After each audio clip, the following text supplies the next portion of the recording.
উদেজু বিৰতিৰ পাছত আৰু নিউজ 18 অসম নৰ্থ ইষ্টৰ দৰ্শকক এই মুহূৰ্তত পুনৰবাৰ আমি পোনপটীয়াকৈ দেখুৱাব বিচাৰিছো সেই ৰোমাঞ্চকৰ দৃশ্য যি দৃশ্যৰ ওপৰত আচলতে এই মুহূৰ্তত প্ৰতিজন ভাৰতীয়ৰ দৃষ্টি নিবদ্ধ হৈ আছে বুলি কোনো ভুল কোৱা নহ'ব। সেয়া হৈছে ভাৰতৰ আকাশ মাৰ্গত ৰাফেল যুদ্ধ বিমানৰ প্ৰৱেশৰ দৃশ্য। দুখন সুখই বিমানে এস্কৰ্ট কৰি আনিছে ৰাফেল যুদ্ধ বিমানক।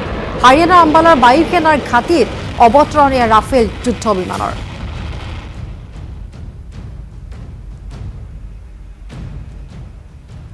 इतिमध्ये हरियाणा अम्बालार वायुसेना घाटी और आगे नजर आ रही है। मैं कोशिश करूंगा कि हम आगे तस्वीरें आपको दिखा पाएं। आसमान पर नजर है राज, वो लगातार है, लेकिन जो मैं बार बार जिक्र कर रहा हूं कि वो किस रूट से आएंगे, किस तरह से आएंगे, इसके बारे में अभी कुछ भी जिक्र नहीं किया जा रहा है।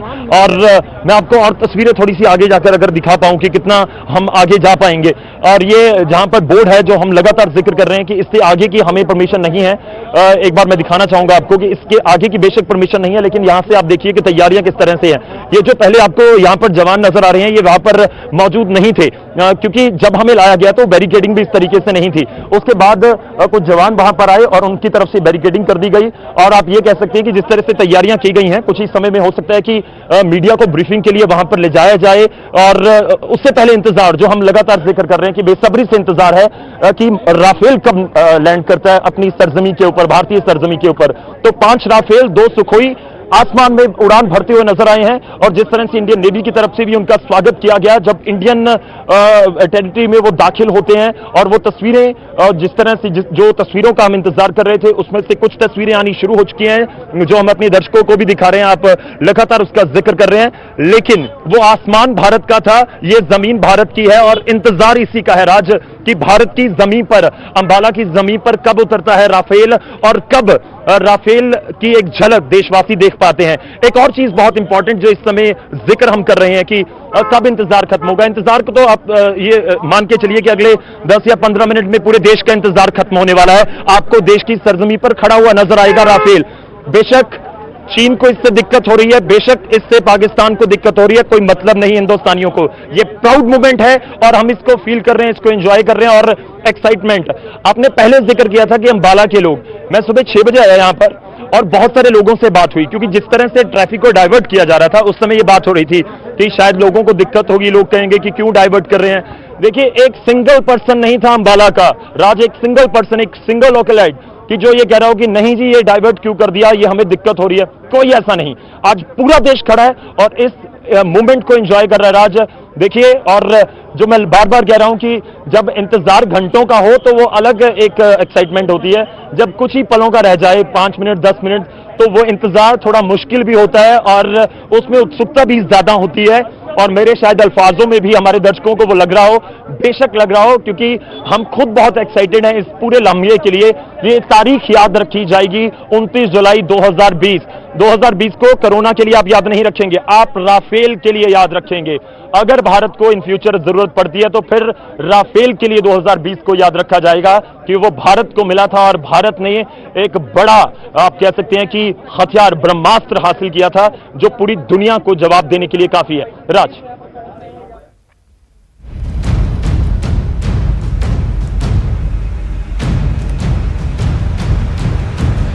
तो हमको सभी ओवरऑल देखना पड़ता है। तो मैं समझ रहा हूं कि ये जो एयरफोर्स हमारे लीडरशिप है, जो ऊपर लोग हैं, बहुत ही मैच्योर्ड और बहुत ही विजडम के साथ इसको हैंडल कर रहे हैं। और ये जो इसके उतरने का जो टाइम है वो कोई फिक्स नहीं कर सकते, क्योंकि जैसे हालात हो रहे हैं हमारे देश के अंदर और हमारे पड़ोसियों की जो इंटेंशंस हैं, जो उनकी जो जैसा उनका रिकॉर्ड है, वो बहुत ही हमें जल्दी से रुख संदीप का कर लेते हैं। संदीप, क्या तस्वीर है वहां पर?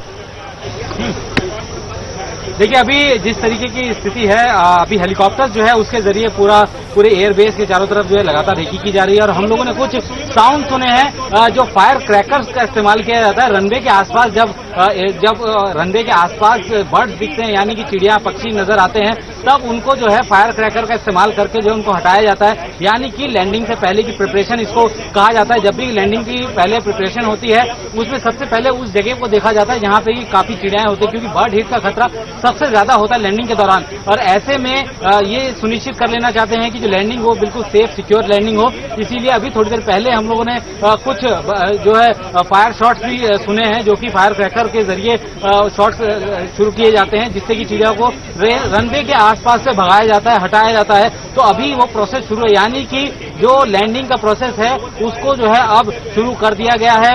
जो काउंटडाउन है वो अभी शुरू है। रनवे के आसपास जितने भी बर्ड्स हैं उनको हटाया जा रहा है ताकि वो उड़ान भरते हुए रनवे पे ना आ जाए। जब लैंडिंग कर रहे हैं उस दौरान किसी तरीके की दिक्कतें ना हो, जिसके मद्देनजर जो इस वक्त जो है अभी कार्रवाई जो है वो जारी है। एसओपी जो है किसी भी एयरक्राफ्ट को लैंड कराने की उस पर वो जो है लगातार चल रही है। और उसी के मद्देनजर जो है अभी हम लोगों ने थोड़ी देर पहले जो है कुछ फायर शॉट सुने थे, जो कि फायर क्रैकर होते हैं, जो कि रनवे के आसपास जो चिड़िया होती है, बर्ड्स होते हैं, जब भी एयरक्राफ्ट जो है अप्रोच एरिया से होते हुए रनवे तक पहुंचता है उस दौरान जो है काफी खतरा होता है। इसी वजह से जो है अभी फायर क्रैकर्स की आवाजें भी जो है आ रही हैं। तो यानी कि ये कह सकते हैं कि प्रिपरेशन जो है वो अब एकदम अपने अंतिम स्टेज पर है। रफाल के फाइटर के लैंडिंग से पहले की सारी तैयारियां लगभग पूरी की जा चुकी हैं।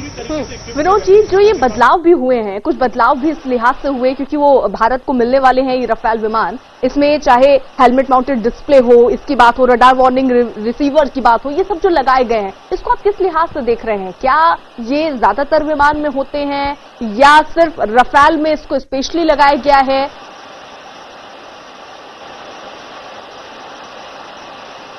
विनोद जी,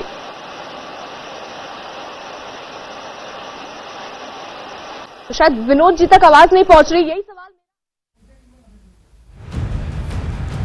नेटवर्क এইটো সাংবাদিকে সেই স্থানৰ পৰা পোনপটীয়াভাৱে আমাক দেখুৱালে হাৰিয়ানাৰ আম্বালাৰ বায়ুসেনাৰ ঘাটিৰ পৰা, কাৰণ জনাইছে যে অন্তিম মুহূৰ্তৰ প্ৰস্তুতি, কাৰণ কাউণ্টডাউন ইতিমধ্যে আৰম্ভ হৈছে। আৰু পোনপটীয়াভাৱে আমি সেই স্থানৰ দৃশ্য দেখুৱাইছোঁ, দুটাকৈ দৃশ্য দেখুৱাইছোঁ। এটা যি স্থানত অৱতৰণ কৰিব ভাৰতৰ আকাশমাৰ্গৰ এক দৃশ্য, ইতিমধ্যে প্ৰৱেশ কৰিছে ৰাফেল যুদ্ধ বিমান। আৰু আনটো দৃশ্য আমি কিছু সময় পূৰ্বে দেখুৱালোঁ হাৰিয়ানাৰ আম্বালাৰ বায়ুসেনাৰ ঘাটিৰ পৰা পোনপটীয়াভাৱে দেখুৱালোঁ। নেটৱৰ্ক এইটিনৰ আমাৰ সাংবাদিকে দেখুৱালে কিদৰে তাত আচলতে প্ৰস্তুতি, অন্তিম পৰ্যায়ৰ প্ৰস্তুতি, কাৰণ কেইটামান মুহূৰ্ত কাউণ্টডাউন ইতিমধ্যে আৰম্ভ হৈছে। ৰাফেল যুদ্ধ বিমান অৱতৰণ কৰিব ভাৰতৰ ভূমিত, ভাৰতৰ আকাশমাৰ্গত ইতিমধ্যে প্ৰৱেশ কৰাৰ দৃশ্য আমি দেখুৱাইছোঁ। আৰু এতিয়া সকলোৰে অপেক্ষা, উৎকণ্ঠাৰে সকলোৱে বাট চাই আছে ভাৰতৰ ভূমিত অৱতৰণ কৰাৰ সেই মুহূৰ্তলৈ। আমাৰ সাংবাদিকে দেখুৱাইছে সেই স্থানৰ পৰা পোনপটীয়াভাৱে কেনেদৰে এক উৎকণ্ঠা আচলতে এই মুহূৰ্তত সকলোৰে মাজত, এক গৌৰৱৰ মুহূৰ্ত সকলোৰে বাবে। আজিৰ দিনটো এই মুহূৰ্ত সকলোৰে বাবে এক গৌৰৱৰ সময়। ভাৰতৰ ভূমিত যিহেতু অৱতৰণ কৰিব 5খনকৈ ৰাফেল যুদ্ধ বিমান, ইতিমধ্যে ভাৰতৰ আকাশমাৰ্গত আপোনালোকে প্ৰত্যক্ষ কৰিছে, প্ৰৱেশ কৰিছে ৰাফেল যুদ্ধ বিমানে।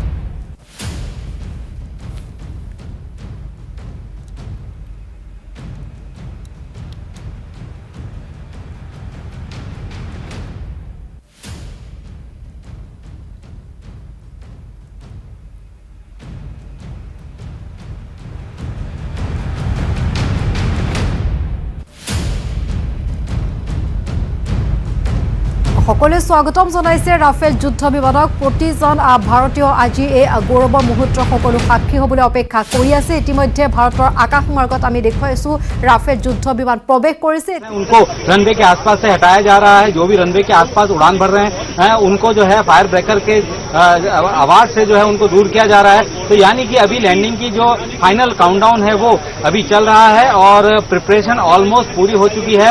लगातार जो है हेलीकॉप्टर से निगरानी की जा रही है पूरे एयर बेस की, और उसके बाद किसी भी वक्त जो है एयरक्राफ्ट जो है लैंड करेगा, क्योंकि जो ETA यानी कि एस्टिमेट टाइम ऑफ अराइवल जो है वो लगातार बदल रहा है, चेंज हो रहा है। पहले रिवाइज टाइम पहले 2 बजे बताया गया था, फिर 2:10 फिर 15 मिनट आगे किया गया। तो अब कहा जा रहा है कि 3 बजे से पहले लैंडिंग जो है हो जाएगी, क्योंकि इस तरीके से लगातार रिवाइज हो रहा है टाइमिंग। और ये जो खबरें जो हमारे पास आ रही हैं वो बिल्कुल इस बात का ये बात बता रही है कि किस तरीके से पूरी तरीके से मॉनिटरिंग की जा रही है। एक एक स्टेप को जो है मॉनिटरिंग किया जा रहा है। एयरक्राफ्ट किस स्पीड से जो है इस तरफ आ रहे हैं, कहां तक जो है वो पहुंचे हैं अभी तक, तो पूरी तरह से अभी निगरानी रखी जा रही है। और लैंडिंग एक सेफ लैंडिंग हो, एक सिक्योर लैंडिंग हो, उसको देखते हुए जो है अभी पूरी तैयारी जो है उस पूरे इलाके में की जा चुकी है।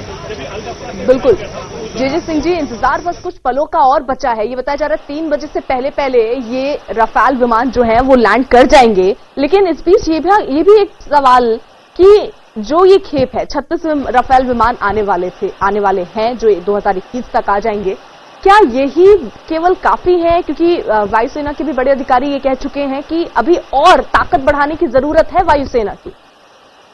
नहीं, देखिए, इससे पहले मैं आपका जवाब दूं, ये जो बात चल रही है अभी जहाज और बर्ड हिट की, उसके ऊपर मैं एक छोटी सी बात बताना चाहता हूं आपके दर्शकों को, आपकी चैनल के थ्रू, कि ये जो रिहायशी इलाका है उसके अंदर बहुत कूड़ा करकट होता है। और जो ये बर्ड्स होते हैं, जो खास करके ईगल्स, बाज वगैरह होते हैं, बड़े जो बर्ड्स होते हैं, वो वहां खाने के लिए आते हैं और फिर वो एयरपोर्ट के ऊपर से उड़ते हैं। तो साथ में ये जो बर्ड्स होते हैं, ये इनका नेचर देखी जाए तो इनका डोमेन है ये एरियल। तो जब ये कोई जहाज वगैरह देखते हैं तो कभी कभी उसको गिराने के लिए ये उसके अंदर टक्कर मारते हैं, आ जाके उसके हिट करते हैं आके सीधा, क्योंकि ये इनका निशाना तो कभी चूकता नहीं है ना। जहाज जितनी मर्जी तेज हो, ये भी अपनी एक नेचुरल बात होती है। तो इसीलिए ये जो हेलीकॉप्टर घूम रहे हैं, क्रैकर की बात चल रही है, वो ये है कि इस इलाके के ऊपर जरूर बर्ड्स होंगे, उनको हटाने की पूरी कोशिश क्लियरेंस के लिए है। क्योंकि यहां पे ये जो लैंडिंग है ये ऐतिहासिक है, दुनिया के सभी कैमरे इसके ऊपर लगे हुए हैं, फोकस में हैं। तो कोई भी ऐसी घटना ना हो, कोई बर्ड जैसी, उसको ध्यान में रखते हुए ये एक्स्ट्रा प्रिकॉशंस ली जा रही हैं। और दूसरी बात जो आपने मेरे से पूछी है कि ताकत बढ़ाने की, ताकत तो अभी अगर हमारे पास पूरे स्क्वाड्रन्स आ जाएंगे, पूरे जो हमारा एग्रीमेंट हुआ है रफेल्स का, वो 126 जो है उसके आजू बाजू हुआ है। अभी तो 5 हैं, जब दूसरे जहाज आ जाएंगे, 36 पहले जो आ रहे हैं, उनके आने से तो एक ताकत बढ़ जाएगी, इसमें कोई शक नहीं। क्योंकि जैसे मैं पहले से कह रहा हूं कि ये एयर डोमिनेंस की क्वेश्चन है। हम अपने स्काइज को, अपने साउथ ईस्ट एशिया के अंदर अगर दूसरी एयरफोर्स की ताकत को देखा जाए तो हम डोमिनेट करेंगे। और साथ में अगर इसके अंदर दूसरे सिस्टम्स देखें, जैसे S-400 की बात चल रही है और हम ले रहे हैं, वो डिफेंस, एयर डिफेंस को बढ़ाने के लिए कि अगर कोई दुश्मन का जहाज है तो उसको कैसे गिराना है हमने अपने, तो वो आ जाएंगे। तो इस पे कोई दो राय नहीं कि हम एक बहुत शक्तिशाली सुपर पावर अपने एरिया के अंदर हो जाएंगे और हम चाइना जैसे देश को आंख से आंख दिखाने के जी, जो एक तुलनात्मक दृष्टि से भी मैंने एक सवाल आपके सामने रखा था, अगर हम चीन के विमान J-20 के साथ इसको अगर तुलनात्मक दृष्टि से देखें तो एक विमान की ज्यादा खूबी क्या है? क्योंकि अगर मारक क्षमता की बात करें तो 300 किलोमीटर रफाल की भी है, 300 किलोमीटर J-20 की भी है। हाँ, स्पीड जरूर ये 2200 किलोमीटर प्रति घंटे की रफाल की जरूर है और J-20 की 2100 किलोमीटर प्रति घंटा है। कि एक होता है रेट ऑफ क्लाइंब, कि जहाज कितनी जल्दी जो है वो हाइट पे जाता है। क्योंकि जब जहाज आपस में डॉग फाइट करते हैं, एरियल फाइट होती है दोनों, जैसे हमने वो जब भाई, और उसके बाद इंतजार अब यही है कि वो कब अंबाला की सरजमीन पर उतरे। हो सकता है कि उतर गया हो, लेकिन अभी तक उसकी कोई ऑफिशियल अनाउंसमेंट नहीं की गई है। जो मैं लगातार जिक्र कर रहा हूं कि दिल्ली से ही पूरी इंफॉर्मेशन दी जा रही है। यहां पर वायुसेना के जो अधिकारी हैं वो अभी तक डायरेक्टली आकर मीडिया से हमारे साथ उन्होंने कोई बातचीत नहीं की है, लेकिन हमें जो इंफॉर्मेशन लगातार मिल रही है कि हो सकता है कि थोड़ी देर में हमें जरूर थोड़ा ब्रीफ कर दिया जाए, कि मीडिया को ब्रीफिंग की जाए। लेकिन इस समय मूवमेंट अंदर यही नजर आ रही है कि बैरिकेडिंग की गई है, उससे आगे किसी को नहीं जाने दिया जा रहा है राज। और इस बीच वही इंतजार है, इंतजार कुछ और लम्हों का है कि जब पूरी दुनिया देखे देश की ताकत की आखिर राफेल हम ले आए हैं, तो उससे चाइना को, पाकिस्तान को घबराने की जरूरत तो है। और वो क्यों जरूरत है, वो एक एक पॉइंट आप बता रहे हैं। देखिए 100 किलोमीटर का रेडियस कम नहीं होता। आप यहां से अंबाला से हम जिक्र कर रहे हैं कि 200-250 किलोमीटर का एयर डिस्टेंस है। अगर हम पाकिस्तान का लाहौर का जिक्र कर लें और ले भी इतना ही, लगभग 300 किलोमीटर का जिक्र किया जा रहा है। तो सवाल यही है कि बहुत इंपॉर्टेंट जगह है जहां पर तैनात किया जाएगा राफेल को, जो आ रहे हैं भारत पहुंचने ही वाले हैं, कुछ ही समय में सरजमी पर उतरने वाले हैं, भारतीय सरजमी पर। तो बहुत अहम दिन, और इस अहम दिन को लेकर हर अपडेट हम आप तक पहुंचा रहे हैं। फिलहाल आपको बता दें कि नजरें हमारी भी आसमान के ऊपर हैं कि कब जल्द से जल्द आसमान में हमें कुछ हलचल नजर आए और हम भी वो पहली झलक राफेल की बेशक आसमान के जरिए ही लेकिन देख पाएं और अपने कैमरे के जरिए अपने दर्शकों को, न्यूज 18 के दर्शकों को भी दिखा पाएं। राज,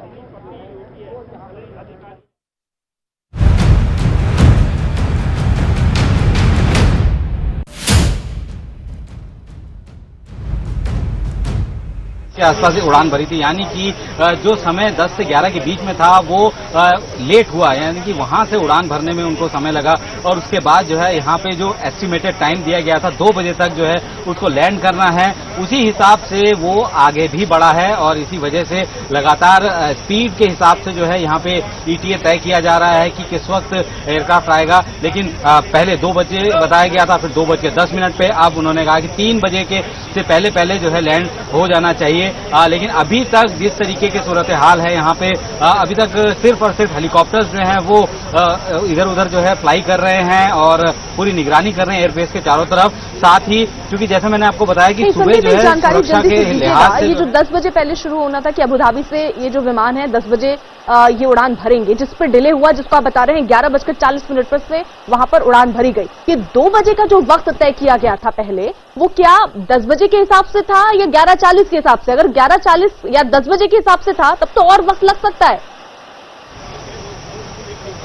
नहीं, देखिए 10 से 11 के बीच में वहां से फ्लाई होना था, लेकिन जिस तरीके की स्थितियां कल बनी वहां पे, शायद उसकी वजह से जो है समय डिले हुआ। लेकिन जो अगर टाइमिंग दिया जाता तो वो मेकअप कर लिया जाता है आराम से, क्योंकि अगर हम लोग एयर रिफ्यूलर की बात करें, पहले जो है फ्रांस से जो है अबू धाबी तक फ्रेंच एयरफोर्स की तरफ से एयर रिफ्यूलर था। भारतीय वायुसेना के पास 8 एयर रिफ्यूलर है IL-78, जो कि मौका पड़ने पर कहीं पे भी जाके उनको रिफ्यूल कर सकते हैं। तो ऐसे में ये कहना कि जो ईटीए जो दिया गया था उससे डिले हो रहा है और आगे लेट होगा, फाइटर एयरक्राफ्ट जो अपनी स्पीड को और बढ़ा के जो है उस टाइम को मेकअप कर सकते हैं। लेकिन अब ये देखना होगा कि जो एसओपीज अभी फिलहाल इस्तेमाल में लाई जा रही है एयरफोर्स की तरफ से, उस प्लेन को एस्कॉर्ट करके लाया जा रहा है। अब चूंकि थोड़ा सा इंतजार और करना पड़ेगा कि किस वक्त जो है एयरक्राफ्ट अंबाला में पहुंचता है। लेकिन जो ईटीए जो था एस्टिमेटेड टाइम ऑफ अराइवल, यानी महत्वपूर्ण चीज जो आप बता रहे हैं संदीप, वो ये कि कुछ वक्त जब उड़ान अबू धाबी से भर रहा 10 से 11 बजे का वक्त बताया गया था, लेकिन कुछ वक्त वहां लगा 11:40 पर अबू धाबी से इन विमानों ने उड़ान भरी, इसलिए जो टाइम है वो ज्यादा हो गया, क्योंकि 2:10 बताया जा रहा था, लेकिन देखते देखते अब देखिए 3 बजे का वक्त हो गया है। और अब ये कहा जा रहा है कुछ ही पल में, जी हां, बस कुछ पल का और इंतजार, और ये रफाल विमान जो है वो भारत की जमीन पर लैंड कर जाएंगे। लेकिन ये 2 तस्वीरें जो आ रही हैं फिलहाल आसमान में, ये रफाल आपको नजर आ रहे होंगे, इनके साथ 2 सुखोई 30 विमान भी आपको नजर आ रहे होंगे जो कि गार्ड करते हुए इनको लेकर आ रहे हैं साथ में। और इसी के साथ अंबाला में पूरी तैयारी चाक चौबंद है, वहां पर हेलीकॉप्टर की मदद से वहां चक्कर लगाते हुए स्थिति का जायजा भी लिया जा रहा है। पूरी तरीके से चाक चौबंद यहां पर व्यवस्था। संदीप, अगर आपकी किसी अधिकारी से बात हुई हो, कोई जानकारी आपके पास हुई हो कि क्या ये जो लेट फ्लाई किया अबू धाबी से, क्या इसी की वजह से ये डिले हो रहा है, ये लेट हो रहा है, या कोई और वजह भी है? देखिए, जब भी कोई टाइमिंग सेट की जाती है किसी भी एयरबेस से वापस आने की, यानी कि अगर हम लोग बात करें अबू धाबी से भारत में आने के लिए तकरीबन 4 से 5 घंटे की फ्लाइट होती है, एक पर्टिकुलर स्पीड, एक पर्टिकुलर हाइट के हिसाब से। लेकिन जब वहां से पहले ही डिले हुआ है, 11:40 पे वहां से उड़े हैं, तो ऐसा नहीं है कि जो पहले की स्पीड जो थी, जिस स्पीड से पहले आना था उसी स्पीड से अब भी आ रहे होंगे। उनको अपनी टाइमिंग को मेकअप करना है, और रफाल में इतनी काबिलियत है कि वो अपनी टाइमिंग को बहुत आसानी से मेकअप कर सकता है, क्योंकि पूरे रास्ते में जो है अलग अलग तरीके के एनवायरमेंट से गुजरना पड़ा, अरेबियन सी के ऊपर से आना पड़ा, क्योंकि जिस तरीके से पहले ही ये आशंका जताई जा रही थी कि हो सकता है कि अरेबियन सी के ऊपर किसी भी तरीके की जो है मौसम में बदलाव होगा तो ये एयरक्राफ्ट वापस भी जाके अलदारा जो एयरबेस है वहां पे भी जा सकते हैं। तो कई सारे ऐसे कंटिजेंसी प्लान जो है वो पहले से ही तैयार किए गए थे मौसम को ध्यान में रखते हुए, लेकिन ये नहीं है कि अगर 11:40 पे वहां से फ्लाई हुआ तो वो उसी स्पीड से उड़ते हुए आएगा और 2:40 2:30 पे जो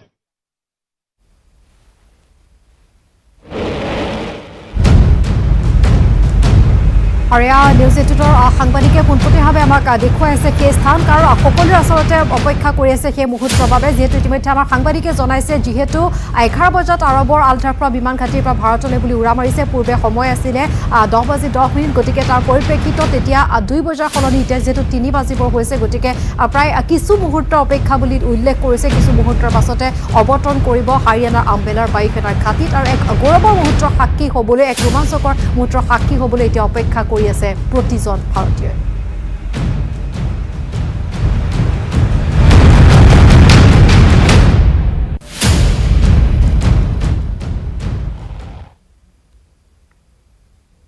আৰু এখন পৰৱৰ্তী সময়তো আমাৰ দৰ্শকক আমি জনাই যাম শেহতীয়া খবৰ। সময় হৈছে এই বাতৰিৰ পৰা বিদায় লোৱাৰ। নমস্কাৰ।